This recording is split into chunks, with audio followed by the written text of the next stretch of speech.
Saudara-saudariku yang terkasih dalam Kristus, salam sejahtera untuk kita semua.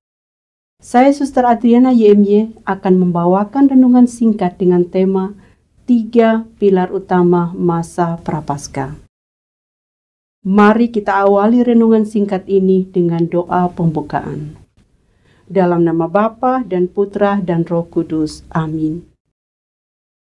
Bapa yang Maha Rahim, rahmat dan belas kasih-Mu melampaui dosa dan pelanggaran kami. Kami datang dengan hati remuk redam, memohon belas kasih-Mu, agar kami layak menjadi anak-anak kesayangan-Mu. Demi Kristus Tuhan dan pengantara kami. Amin. Dalam nama Bapa dan Putra dan Roh Kudus. Amin.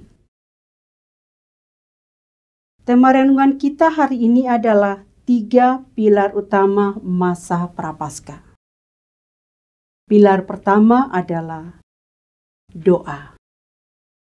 Saya mengibaratkan doa seperti ini. Doa itu ibarat seorang yang sedang jatuh cinta. Semakin kita mencintai seseorang, semakin kita berusaha untuk menyenangkan orang itu. Semakin kita berusaha untuk melakukan yang terbaik, sekalipun sangat sulit untuk membahagiakan orang itu. Doa kurang lebih seperti itu. Kalau saya jatuh cinta kepada Tuhan, maka saya akan terus-menerus mencari Tuhan. Dan cara untuk menemuinya pertama-tama adalah berdoa. Karena lewat doa, saya menjalin relasi paling dalam dengan Tuhan sendiri. Doa bukan berarti saya harus ada di gereja, tetapi doa juga merupakan seluruh ungkapan hidup saya.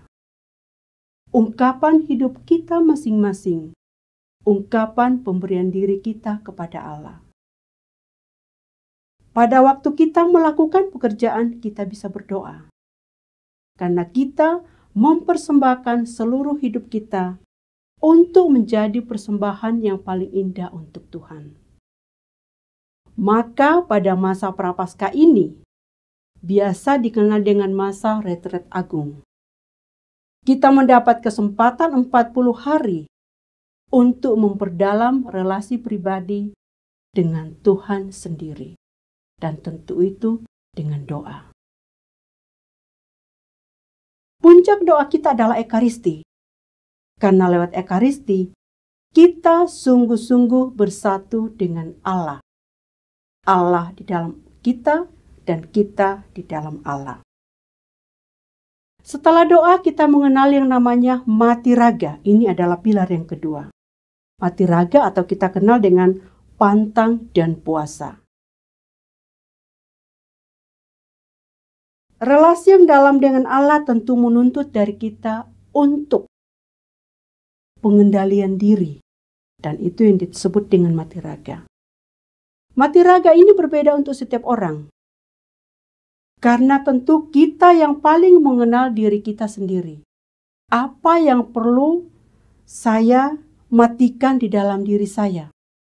Apakah itu kesombongan, kemalasan, kerja keras, kesederhanaan, curiga, dan macam-macam. Ini yang perlu dipantangkan atau dimatikan dalam diri kita supaya relasi kita dengan Allah itu semakin sempurna.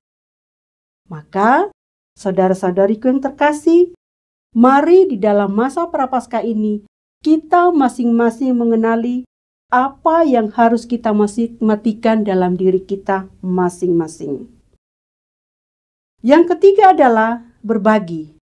Setelah relasi kita dengan Allah menjadi baik, lalu kita mematikan beberapa hal yang menjadi halangan bagi kita untuk bertemu dengan Tuhan, maka tentu harus ada buahnya untuk sesama. Buah itu adalah berbagi. Maka di dalam gereja kita kenal yang namanya aksi puasa pembangunan. Ini wujud dari berbagi kita.